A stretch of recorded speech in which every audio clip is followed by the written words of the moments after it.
नमस्कार, बखबर में आपका स्वागत है। मैं हूं राघवेंद्र सिंह। बखबर में आज हम बात करेंगे कल आने वाले आम बजट के बारे में। दरअसल केंद्र सरकार का ये अंतरिम बजट है, तो हम इसे नहीं कह सकते कि ये पूर्ण बजट है। पूर्ण बजट तो आएगा आम चुनाव के बाद, जब लोकसभा के चुनाव हो जाएंगे, नई सरकार का गठन हो जाएगा और उसके बाद का जो बजट होगा वो असली बजट है। इसे हम काम चलाऊ बजट कह सकते हैं, अंतरिम बजट कह सकते हैं। तो ये कुल मिलाकर उम्मीदों का बजट है। उम्मीदों का बजट हम इसलिए कि जो पार्टी सरकार में है वो इसमें ऐसी कोई घोषणा नहीं करेगी जिससे उनके वोट घटे या जो आम आदमी उसको तकलीफ बढ़े। तो सीधी सी बात है कि ये चुनावी बजट कहलाएगा, काम चलाऊ बजट है और उम्मीदों का बजट इस लिहाज से कि जो पार्टी सरकार में है उसके वोट बढ़ें। इस पर चर्चा शुरू करें इसके पहले हम सुन लेते हैं कि इस मुद्दे पर किसान, कर्मचारी और महिलाएं क्या कहती हैं।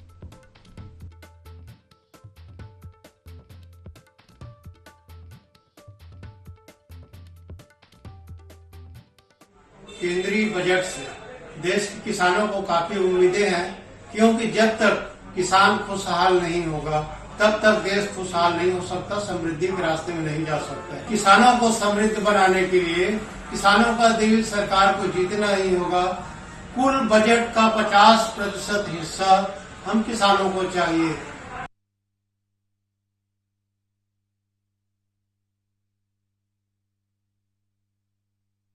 केंद्रीय बजट 2024-25 से प्रदेश जो शासकीय विभाग में कार्यरत कर्मचारी हैं उनको बहुत ज़्यादा अपेक्षाएं हैं। इनकी जो मांग है कि जो 8वें वेतन आयोग है उसका गठन किया जाए। इसी प्रकार जो ओल्ड पेंशन की स्कीम की मांग है वो उनको सरकार पूरा करे। जहां तक अनियमित कर्मचारियों की बात है कि अनेक अनियमित कर्मचारी जैसे मितानिन या फिर बिहान कैडर में जो काम कर रहे हैं कर्मचारी है या फिर इस प्रकार के जो मध्याह्न भोजन रसोईया है जिसकी संख्याएं बहुत बड़ी होती है, उनकी जो मांग होती है भारत सरकार बहुत न्यूनतम तय करती है। इसके माध्यम से हमें उम्मीद है कि भारत सरकार इन वर्ग के कर्मचारियों का मानदेय में एक आशाजनक वृद्धि करेगी, जिससे क्या है इन कर्मचारियों को लाभ मिल सके। इस बार का बजट ऐसा होना चाहिए कि गैस जो महंगी हो रही वो सस्ती होनी चाहिए। जो मार्केट में हैवी रेंज चला है हर चीज के वो कम होना चाहिए, क्योंकि आदमी का बजट उतना ही जितना खर्च होना चाहिए, मगर हद से ज्यादा खर्च होगा तो कैसे करेंगे। घर की महिलाओं के लिए बहुत अधिक से अधिक कम बजट में सामान मिलना चाहिए तो बहुत अच्छा रहेगा। बहुत अच्छा जीएसटी हटेगी तो हमारा बहुत सहयोग होगा सरकार की तरफ से, कम से कम हटे तो और अच्छा है। तो हमने सुना कि किस तरह से लोगों को उम्मीद है, कर्मचारी अपने हिसाब से उम्मीद कर रहा है, किसान को अपने हिसाब की उम्मीद है और आम जनता और खासतौर से गृहिणी क्या चाहती हैं। उनको तो लगता है कि जो स्थितियां वो सुधर जाएं, चीज़ें सस्ती हो जाए, उनका बजट जो खाना बनाने का वो ठीक ठाक निपट जाए। लेकिन हम इस पर बात करेंगे कि रिसर्च पर सरकार कितना खर्च करने वाली है, रोजगार पर सरकार कितना फोकस कर रही है, उद्योग और निवेश पर कितना फोकस है, स्वास्थ्य और शिक्षा पर कितना है, सड़क की हम बात करेंगे, सेना की फौज की हम बात करेंगे, उस पर क्या करने जा रही है और ख़ासतौर से पर्यावरण को लेकर सरकार की क्या चिंता है, क्योंकि गाड़ियां बढ़ रही हैं, सड़कों पर जाम की स्थिति है। इसके साथ साथ जब उद्योग बढ़ेंगे तब भी पर्यावरण को एक तरह से नुकसान होगा। तो सरकार किस तरह से काम करने वाली है और ये अंतरिम बजट में उसका कैसा रोड मैप है जिससे उसे वोट मिले और वोट के साथ साथ अगली जो सरकार बनेगी वो किस तरह से देश की तरक्की पर काम करेगी। तो ये बहुत सारी बातें जिस पर हम चर्चा करेंगे। हमारे साथ स्टूडियो में बैठे हैं आम आदमी से सरोकार रखने वाले सामाजिक कार्यकर्ता कमल राठी जी। हमारे साथ स्काइप पर हैं मध्य प्रदेश के युवा पत्रकारों में शामिल गौरव चतुर्वेदी जी और ग्रामीण देहात की पत्रकारिता को वर्षों से करने वाले हमारे वरिष्ठ पत्रकार साथी रघुवर गोया जी टेलीफोन पर हैं। आप सभी का बहुत बहुत स्वागत है। चर्चा की शुरुआत गौरव जी आपके साथ। दरअसल हम आंकड़ों की बाजीगरी के बजाय इस बात पर सीधा सीधा फोकस करना चाहते हैं कि ये बजट काम चलाऊ है, अंतरिम बजट है और असली बजट तो आएगा लोकसभा चुनाव के बाद, क्योंकि सरकार इसमें ऐसा कोई भी काम नहीं करने वाली है जो हम अनुमान लगा रहे हैं जिससे उसका वोट घटे, टैक्स बढ़े और लोगों को तकलीफ हो। इस बार वो भरपूर मात्रा में वोट चाहती है और जो बीजेपी का टारगेट है कि अब की बार 400 पार भले ना हो लेकिन एनडीए 400 का अंक जरूर छू ले और बीजेपी 350 के पार निकल जाए। तो मुझे लगता है कि बजट में वोट कम करने वाली कोई बात दिखेगी ऐसी संभावना बहुत कम है। खासतौर से आम आदमी ये उम्मीद लगा रहा है कि जो इनकम टैक्स की स्लेब है वो कितनी ऊपर नीचे होती है, किसानों के लिए सरकार कितना खजाना खोलती है और कर्मचारियों के लिए क्या करती है। और जो हमने चर्चा की शुरुआत में कहा था कि शिक्षा स्वास्थ्य पर क्या है, शिक्षा में खासतौर से जो रिसर्च का एंगल है, यूनिवर्सिटीज़ में रिसर्च पर भारत में बहुत कम पैसा खर्च होता है, तो औद्योगिक उत्पादन के मामले में किस तरह की रिसर्च का सरकार का जो ध्यान है उस पर जरूर हम ध्यान कल करेंगे कि सरकार बजट में क्या लाने वाली है। आपकी राय, ये उम्मीदों का बजट है और इस बजट से आपको कितनी उम्मीद है? गौरव जी। देखिए राघवन जी, अगर उम्मीदों की बात करें तो मुझे नहीं लगता कि कोई बहुत ज्यादा उम्मीदें आम जनता की हल होने वाली है, चाहे किसान हो, चाहे उद्योगपति हो, चाहे व्यापारी वर्ग हो या फिर पेशेगत लोग हो। क्योंकि मूलतः ये लेखानुदान बजट और लेखानुदान में सिर्फ खर्चों का हिसाब किताब, खर्चों की व्यवस्था करना है, वो इम्पोर्टेंट रहता है। जैसा अभी आम एक महिला, एक गृहिणी जो अपनी बात कर रही थी कि गैस के दाम कम हो, तो गैस के दाम भी कम होना अब सरकार के हाथ में नहीं रहा, वो गैस कंपनियों के हाथ में है। तो हो सकता है बजट के बाद कभी भी गैस कंपनियां अपने दाम को घटा दें या बढ़ा दें, वो उनके हाथ में है। तो लेकिन एक उम्मीद है कि वो दामों को घटा सकती है। रही बात चुनावी बजट इसलिए भी है, लेखानुदान है, तो इसमें कोई नए प्रावधान होना नहीं। और जो अगर राष्ट्रपति का अभिभाषण हम देखें तो राष्ट्रपति ने पिछले 10 साल का लेखा जोखा प्रस्तुत करते हुए सबसे ज्यादा टारगेट उन्होंने राम मंदिर की प्राण प्रतिष्ठा को किया है और सामरिक मुद्दों पर धारा 370 को और जो आधी आबादी है नारी बंधन, उसके ऊपर केंद्रित करके रखा है। तो नया प्रावधान तो कुछ नहीं होना है, आम जनता को कोई राहत इससे मिलेगी नहीं, लेकिन जो प्रावधान किए जा सकते हैं, शायद इनकम टैक्स में कुछ थोड़ा बहुत रिबेट देने वाली बात कर लें।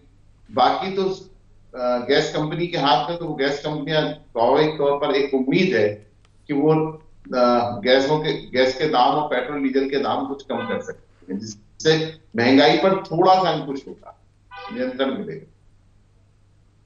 दरअसल महंगाई के मामले में मुझे लगता है कि जो संकेत मिल रहे हैं पिछले 15 दिनों से वो ये कि डीजल पेट्रोल के दाम सरकार घटा सकती है। जहाँ तक गैस की टंकियों का मामला, कुकिंग गैस, रसोई गैस की बात हम करें तो वैसे भी विधानसभा के चुनाव में राज्य सरकारों ने उसको 450-500 रुपये के आसपास केंद्रित कर दिया है। तो रसोई गैस और का मामला मुझे लगता है कि सुलझा हुआ लग रहा है और सुलझ जाएगा। लेकिन जहाँ तक डीजल और पेट्रोल की बात है उसके दाम घट सकते हैं, क्योंकि अंतर्राष्ट्रीय बाजार में जो क्रूड ऑयल है वो सस्ता है और सरकार की जो कंपनियां हैं उनके पास पैसा भरपूर है और ये दाम भी घट सकते हैं। लेकिन सबसे खास बात यह है कि इस पूरे बजट सत्र की हम बात करें, बजट तो अपनी जगह है, लेकिन इस पूरे संसद के सत्र में शायद सीए एनआरसी पर भी बात हो सकती है। और ये भी एक तरह से बजट का हिस्सा भले ना हो, लेकिन वोट पाने का हिस्सा जरूर बनेगा भाजपा के लिए।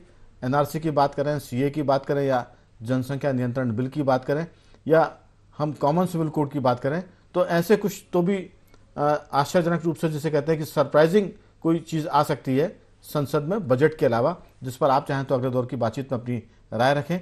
मैं रघुवर जी के पास आ रहा हूं। रघुवर जी, गांव, किसान और जो कस्बाई मानसिकता है उसको आप कितना पकड़ पा रहे हैं इस बजट के माध्यम से कि कल जो बजट आने वाला है वो चुनावी साल का बजट है और हर कोई सरकार ये चाहेगी कि इस बजट में वो रियायतें भली न दे लेकिन कोई टैक्स न बढ़ा, जैसा गौरव जी ने कहा कि उसकी संभावना बिल्कुल कम है। और आपको इसमें क्या संभावना नज़र आती है उद्योग के नज़रिए से, किसानों के नज़रिए से, ऑटोमोबाइल्स मार्केट के हिसाब से, एजुकेशन के और हेल्थ के हिसाब से? रघुवर जी।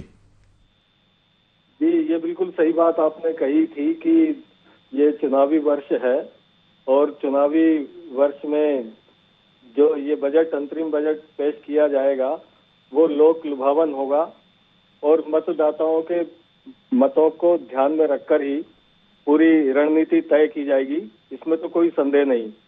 आपने देखा होगा कि पिछले समय में संसद में जिस तरह से विपक्ष को दबाने का विभिन्न तरीके से जो प्रयास किए गए थे और एक इतिहास बनाया गया था, 146 सांसदों की सदस्यता जो है वो निलंबित कर दी गई थी।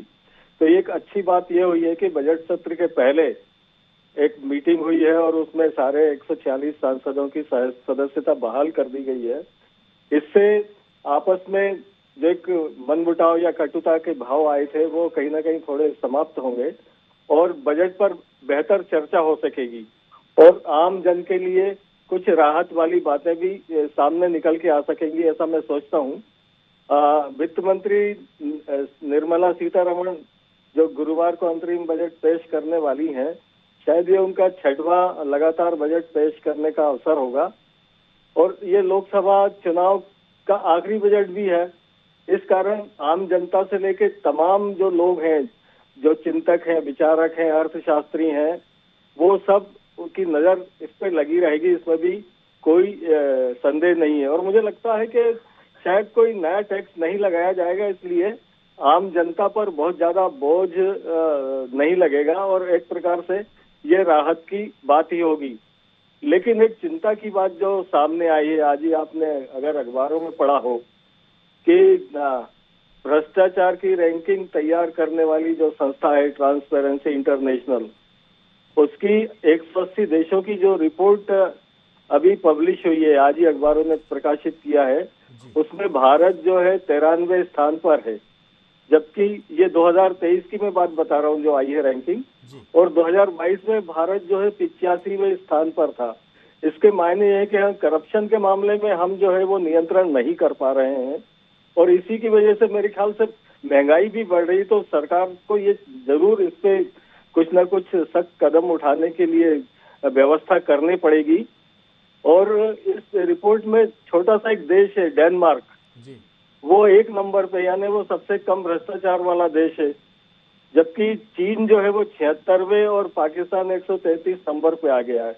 इसके बावजूद एक और खुशी की बात यह है कि अंतर्राष्ट्रीय मुद्रा कोष जो IMF है, उसने भी एक अपना आंकड़ा जारी किया है और उसमें भारत की अर्थव्यवस्था 2024 और 25 में बहुत अधिक मजबूत होने का दावा किया है। वैश्विक संस्था के मुताबिक विकासशील देशों की सूची में हमारा देश जो है वो आने वाले समय में शायद सबसे मजबूत अर्थव्यवस्था के रूप में उभर के सामने आ सकता है। किसानों की जहां तक बात है राघवेंद्र जी, तो जो प्रधानमंत्री किसान सम्मान निधि है वो अभी 6,000 रुपए प्रतिमाह मिल रही है। मुझे ऐसा लगता है कि किसानों को भी साधने के लिए और किसानों की दशा अर्थव्यवस्था थोड़ी सी मजबूत करने के लिए वो 6,000 जो प्रतिमाह का मामला है उसे वो बढ़ा सकते हैं। मनरेगा जो है, जो निहायत गरीब मजदूर वर्ग से जुड़ा हुआ है, उसका जो बजट है वो शायद अभी 80,000 करोड़ रुपए है। मुझे लगता है कि वो राहत देने के लिए उस बजट को भी बढ़ाया जा सकता है। इसी प्रकार महिला, जो अभी आधी आबादी की बात जो आदरणीय राठी जी ने कही थी, महिलाओं को भी राहत देने के लिए मुझे लगता है कि कुछ ना कुछ जरूर हमारी सरकार जो है इस बजट में काम करेगी। और एक खास बात मुझे जो लग रही है कि आप देखेंगे कि हर क्षेत्र में, चाहे वो ग्रामीण क्षेत्र हो, शहरी क्षेत्र हो, कस्बाई क्षेत्र हो, कॉलोनाइजर्स जो है वो एक लगातार जो है काम कर रहा है और लोग भी जो है उनसे मकान खरीदते हैं। तो ये रियल एस्टेट जो सेक्टर है, मुझे लगता है कि हो सकता है इसे उद्योग का दर्जा दे दिया जाए, जिससे जो भी उपभोक्ता हैं और जो मकान अपना प्रॉपर्टी खरीदने वाले लोग हैं उन्हें शायद कुछ राहत मिले, जो एक बहुत अच्छा संकेत हो सकता है। युवाओं के लिए अब देखने वाली बात होगी कि बजट में सरकार, जो आपने जैसे शिक्षा की बात करी है, शिक्षा को लेकर और रोजगार के अवसरों को लेकर सरकार किस तरह के कदम उठाती है, ये भी एक देखना मैं समझता हूँ कि बहुत दिलचस्प होना चाहिए। तो सरकार कुछ ना कुछ जरूर शिक्षा और रोजगार का इश्यू बड़ा रहेगा, क्योंकि बाकी सब जगह तो फील गुड है, लेकिन शिक्षा में खासतौर से जो मिडिल क्लास है, वो प्राइवेट सेक्टर के जो स्कूल होते हैं वहाँ बच्चों की भारी भरकम फीस होती है और जो प्राइवेट कॉलेज यूनिवर्सिटी है वो भी बहुत पैसा लेती है। तो सरकार शिक्षा की गुणवत्ता कैसे बढ़ाए, उसका स्तर कैसे बढ़ाए, और देश के जो यूनिवर्सिटीज़ हैं वो विश्व के मानक जो होते हैं, स्टैंडर्ड होते हैं, उस हिसाब से कितने ऊपर जाएं, इस पर भी काम करने की मुझे लगता है कि इस बजट में ज़रूरत महसूस होगी सरकार को। हम इस पर और विस्तार से बात करेंगे, लेकिन अभी ये बता दें कि जो बजट है, जो वित्त वर्ष है, उसमें अनुमान है कि 5.9% इसमें विकास दर होने का अनुमान जताया गया है। और जीडीपी की जहाँ तक बात है, क्योंकि जीडीपी, एक घरेलू महिला ने जीडीपी का, इसका जीएसटी का मुद्दा भी उठाया था कि 329 लाख करोड़ रुपए जीडीपी पहुंच गई है भारत सरकार की। और जो घाटे की जहाँ तक बात है, उसमें ये है कि इस बार जो घाटा है वो घटेगा, माने घाटे का जो अनुमान है वो 5.5% तक आ जाएगा, जो पहले काफ़ी ज़्यादा थे। तो मुझे लगता है कि सरकार सुधार की बात तो करेगी, साथ में विकास और बहुत सारी बातें रोजगार की, शिक्षा की, जिस पर हम राठी से ज़रूर पूछेंगे कि ये जो सारा मामला है, उद्योग जगत की बात है, शेयर बाजार भी एक बड़ा फैक्टर है। मैं गौरव जी से ज़रूर पूछूंगा कि शेयर बाजार पिछले कुछ दिनों से उछाल पर चल रहा है भारत का, वो भी अर्थव्यवस्था का एक संकेतक है, वो भी ये बताता है कि व्यवस्था कैसी चल रही है। राठी जी, आपकी इसमें राय, आप इसमें क्या सोचते हैं? बजट उम्मीदों का है या बजट से उम्मीदें हैं? नहीं, मुझे ये लगता है कि भारत की जनता को वर्तमान के हमारे प्रधानमंत्री नरेंद्र मोदी पे इतना ज़्यादा भरोसा और कॉन्फिडेंस है, जो उनको बहुत अच्छे अच्छे देश हित के काम करने के लिए प्रोत्साहित भी कर रहा है और उत्साहित रख रहा है। मुझे ये लगता है जैसे उनकी जो गारंटीज़ उनने दी है विभिन्न चुनावों में, और जो भविष्य में गारंटी देंगे वो, तो बजट कहीं ना कहीं उस गारंटीज़ की तरफ बहुत ज़्यादा एक आकर्षण देगा। दूसरा, आप जो ने कहा कि शेयर मार्केट, तो शेयर मार्केट का रुख इस वक्त तो ये दिखा रहा है कि बजट से पूरे बाजार को बहुत ज़्यादा उम्मीदें हैं, और ख़ासकर सारी जो गवर्नमेंट के नवरत्न और अलग अलग टाइप की एजेंसीज़ हैं, जैसे BHEL है, रेलवे है, तो इन पे काफ़ी अच्छा उछाल दिख रहा है। तो मुझे लगता है इस तरफ भी बजट का कुछ ना कुछ ज़रूर होगा, ये अनुमान हम शेयर मार्केट से लगा सकते हैं। आपने कहा स्वास्थ्य की मैं बात करूं तो मुझे लगता है आयुष्मान कार्ड के लिए जो एक लिमिट सेट की है, शायद उस लिमिट को थोड़ा बहुत ये बढ़ाएं, जिससे स्वास्थ्य सुविधाएं और लोगों तक पहुंच सके, क्योंकि स्वास्थ्य पे काफ़ी काम करने की आवश्यकता है, और मुझे लगता है उस तरफ के लिए कुछ बजट में प्रावधान जरूर होगा। नई शिक्षा नीति और शिक्षा को लेके भी मुझे लगता है कि थोड़ा बहुत उस तरफ भी प्रावधान करेंगे, और कुछ सिक्योरिटी के लिहाज से हमारे आर्मी और उसके लिए भी प्रयास होंगे इस बजट में।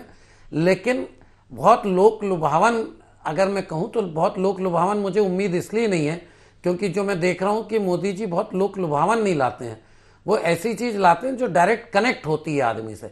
आदमी को 10 रुपये महंगा पुरता है, लेकिन वो कहता है कि नहीं यार कुछ अच्छे काम के लिए हो रहा है।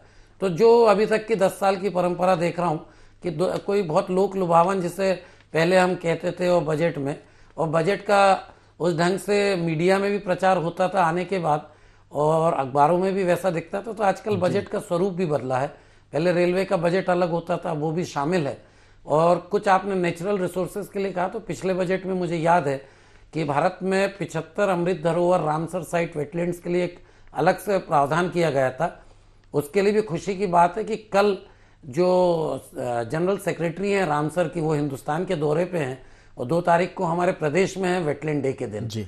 तो उनने 5 और साइट्स को भी वेटलैंड साइट का दर्जा दिया है और रामसर साइट का दर्जा दिया है। तो मुझे लगता है उसके लिए भी कुछ विशेष प्रावधान चूंकि यहाँ होंगे, बिल्कुल पिछली बार भी थे, वो भी होगा। कुछ इंफ्रास्ट्रक्चर पे काफ़ी काम हो रहा है, तो इंफ्रास्ट्रक्चर और उसके साथ में ग्रीनरी, ग्रीन इंडिया मिशन, ऐसे कुछ पर्यावरण की दृष्टि के भी पार्ट इस बजट में जरूर पाए जाएंगे। बिल्कुल। गौरव जी, बजट 48 लाख करोड़ का है और इसमें जीएसटी की बड़ी भूमिका होने वाली है। जीएसटी रिकॉर्ड पर रिकॉर्ड बनाई जा रही है, लेकिन इस सब के बावजूद गरीबों के लिए जो मुफ्त के राशन पानी की बात थी वो 2028 तक सरकार ने वैसे बढ़ा कर रखा हुआ है। आपको लगता है कि गरीब वाला जो मामला है, फैक्टर है, वो सरकार बड़े अच्छे से कंट्रोल किए हुए है?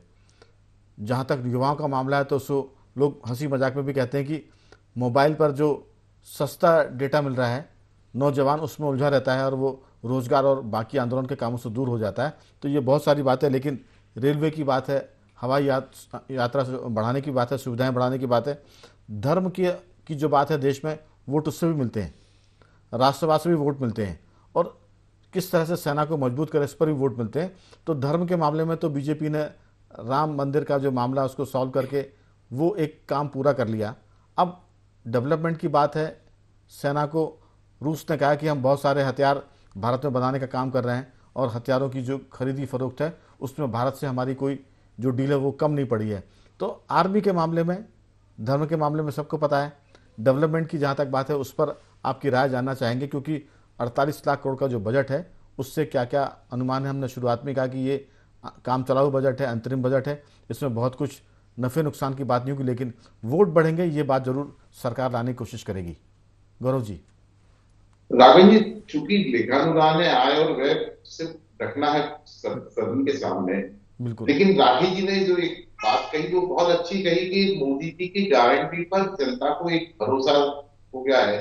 वो किसी भी तरीके के अगर 10 रुपए का खर्चा भी जोड़ना चाहे तो उसे सहज से स्वीकार कर लेता है। तो ये चूंकि लेखानुदान है, इसलिए इसमें आय और व्यय की बात ही होगी। बाकी चीजें जो पहले चुनावों में मोदी जी अपनी गारंटी दे चुके हैं और आने वाले समय में जो गारंटी दे रहे हैं, उसके आधार पर हो सकता है कि जनता उनके साथ और जुड़े। क्योंकि राम मंदिर मुद्दे के साथ तो भारतीय जनता पार्टी वर्तमान परिस्थिति में, मैं कह सकता हूं, एक कंफर्टेबल जोन में आ गई है, जहां से उसको अब कुछ करने की जरूरत नहीं है। बस अब छोटी छोटी व्यवस्थाओं को जमाए रखना है। इस अप्रैल मई जून तक एक व्यवस्थित स्वरूप में गाड़ी चलती रहे तो सरकार तो वापस बन जाएगी। चुनावी बजट तो हो गया ही, चुनावी बजट भी जरूरत नहीं इसकी, क्योंकि राम मंदिर हो गया, 370 हो गई, नारी बंधन अधिनियम हो गया, तो ये तो सब वोट दिला देंगे। लेकिन बात जो है सहूलियतों की, वो सहूलियतें मुझे वर्तमान परिस्थिति में मिलती हुई नजर नहीं आ रही। क्योंकि किसी भी प्रकार के आप कोई प्रावधान नहीं कर सकते। जो प्रक्रिया है, आप बाद में आगे पीछे उसकी घोषणा कर सकते हैं, तो वो घोषणा कभी भी की जा सकती। और इस आधार पर जो वो गारंटी शब्द दे रहे हैं मोदी जी अपनी गारंटी का, वो गारंटी लोगों के गले उतर रही तो वो काम चल जाएगा।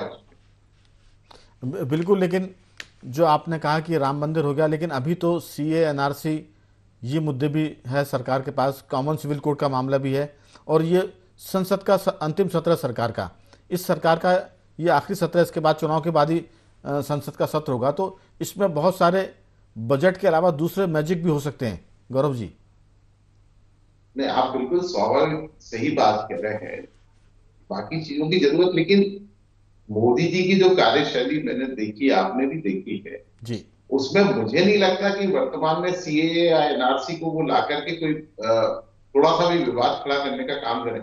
स्मूथ वे में अभी उनके पक्ष में माहौल एक बना हुआ भारतीय जनता पार्टी के, बिल्कुल। इससे इन मुद्दों को आगे भी वो टेक ऑफ कर सकते हैं। लेकिन गौरव जी, किया जा सकता है। रघुवर जी ने एक बात की थी कि करप्शन के मामले में भारत का जो मामला वो और बिगड़ गया है। इसका मतलब कि आने वाले दिनों में ईडी, सीबीआई और इनकम टैक्स की कार्रवाई और बढ़ेंगी, ताकि करप्शन की जो दर है उसे घटाने की कोशिश सरकार करे। और इसमें अलग बात है कि टारगेट पर कौन आएगा, लेकिन इन तीनों एजेंसियों की कार्रवाइयाँ बढ़ सकती हैं। ऐसे संकेत हम समझ सकते हैं कि ये शायद सरकार कार्रवाई करेगी।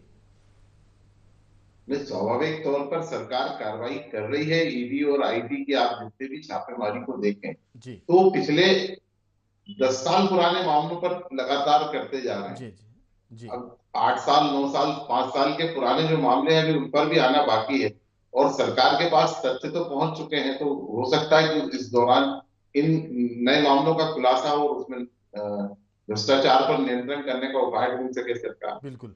रघुवर जी, समय की कमी है, जल्दी से पिछले दौर की बातचीत में आपने काफ़ी विस्तार से चीज़ों को समझा दिया था। अब कंक्लूड करें कि 20-30 सेकंड में कि क्या आप समझ रहे हैं जो पूरी चर्चा हुई है, और कल जो लेखानुदान या जो अंतरिम बजट वो आने वाला है उस पर बहुत छोटी सी टिप्पणी आपकी। मेरी ऐसी मान्यता है और मैं ऐसा समझता हूं कि अब मोदी जी को युवाओं के कहें कि आप रोजगार को लेकर, युवाओं के उद्यम को लेकर, उद्योग को लेकर, उनकी नौकरियों को लेकर जरूर फोकस करना चाहिए, करना ही पड़ेगा। और दूसरा ये कि सीनियर सिटीजन्स को लेके बहुत सारी चीजें हैं, जिसमें हेल्थ तो है ही है, इसमें कोई दो राय नहीं, बाकी और भी सुविधाएं हैं। ऐसे ही मैं मीडिया को भी जोड़ना चाहूंगा कि जो पूरा देश का मीडिया है, वो मीडिया भी जो है वो कहीं ना कहीं इस बजट से और मोदी सरकार से अपेक्षा रख रहा है, क्योंकि बहुत सारी जो पुरानी फैसिलिटीज थी, पुरानी सुविधाएं थी, वो कहीं ना कहीं खत्म हो गई, तो वो भी जुड़े, ऐसा मैं मानता हूँ। मुझे लगता है कि सुविधाओं की तो संभावना है वैसे भी खत्म है, क्योंकि सरकार अब मुफ्त में कुछ भी देने को राजी नहीं है। तो वो जो अपन बात कर रहे हैं मीडिया को, तो मीडिया को इस बारे में एकदम से क्लियर हो जाना चाहिए। जहाँ तक सीनियर सिटीजन की बात है, इस पर कुछ हो सकता है, लेकिन जो कर्मचारियों की पेंशन की बात है वो भी मुझे लगता है कि कोई बहुत इस पर बड़ा फैसला नहीं आएगा। राठी जी, आपकी बहुत छोटी सी राय। मुझे लगता है कि मध्य प्रदेश के लाडली लक्ष्मी योजना जो बहुत सक्सेस हुई, इसको भी भारत के लेवल पे कुछ ना कुछ इस तरफ भी कुछ ना कुछ बजट में प्रावधान होंगे। बिल्कुल। तो कह सकते हैं कि कल का बजट उम्मीदों का है और बजट से उम्मीदें भी लगी हुई है सरकार को भी, जनता को भी, और जो इलेक्शन लड़ने वाले हैं उनको वोट की। तो कह सकते हैं कि देखते हैं कल जो कुछ होगा हम सबके सामने होगा। बखबर में आज सिर्फ इतना ही। बने रहिए हमारे साथ और देखते रहिए IND24।